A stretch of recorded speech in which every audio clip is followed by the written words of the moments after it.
我今天呢，给大家介绍一下美国的代孕的费用。在了解美国代孕费用的时候呢，我们首先要意识到一点，就是很多我们的客户来找我们的时候呢，他会有一个整体的概念，说是美国代孕。但是其实美国代孕它是分成两个部分的，第一个部分呢是制作胚胎的部分，第二个部分呢是真正代孕的部分。如果我们说美国代孕作为一个整体的话，您可能的预算呢是要把这个做胚胎的部分呢加进去的。但是因为每一个人他究竟要花几次试管周期能得到你想要的这个数目的胚胎，或者你想要的性别的胚胎是不同的，所以这个部分的整体的费用的预估呢可能是变化的。当我们有了胚胎的时候，我们单纯考察代孕的这个部分的时候，那么代孕的费用的话呢，我们通常会把它分成5个部分。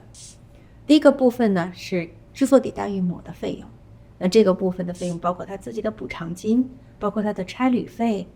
包括他可能发生的一些的相关的，比如说我们说的 offsite monitoring 这些检查的费用，还可能会有一些比如说 child care， 比如说 housekeeping 等等这样的费用。但是呢，您还要意识到，如果孕母的一次移植不成功，有再次移植的情况的话，您还会额外需要支付一定的差旅费，比如说额外的给孕母的用药补贴等等。那么当然除此之外的话，还有一些费用它可能会发生，比如说您的孕母以前都是顺产，那么有了剖腹产，那孕母可能会得到一个额外的剖腹产的补偿金。那么第二个部分的费用呢，是我们说的是医疗的保险的费用和生命保险的费用。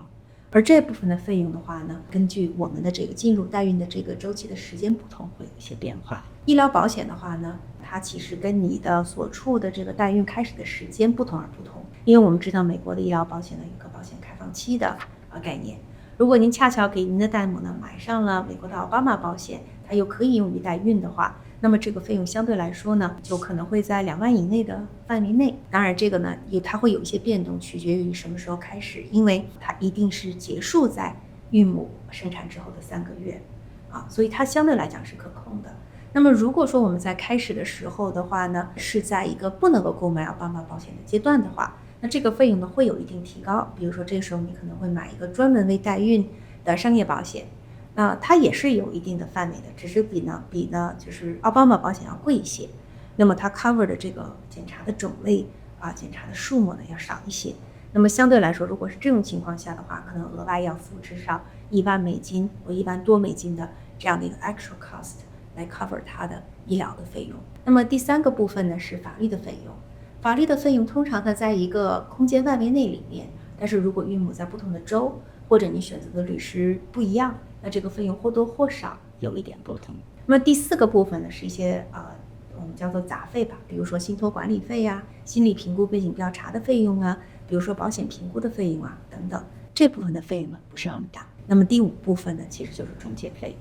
我说的这个5个部分的费用呢，基本上来说呢，每一个代孕呢都会包括。那么每一个代孕机构呢，可能它的费用的这个 structure 和它的支付时间呢，或多或少有一些不同。那么回到刚才讲的这个一定发生的费用里面的这5个部分的话呢，我们说第1部分和第2部分通常会有较大的变动，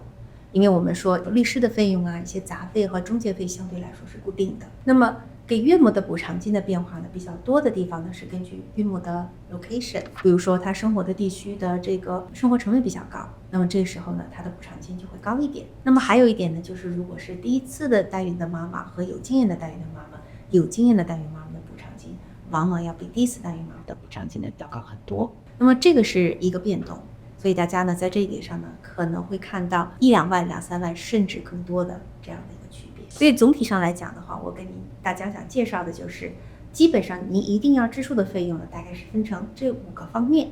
那么或多或少的话呢，取决于孕母的情况，取决于医疗保险的开始的时间，那么其他的费用变化不大。那么还会有一些额外可能发生的费用，那么可能大家在做这个过程中呢要做一个预算。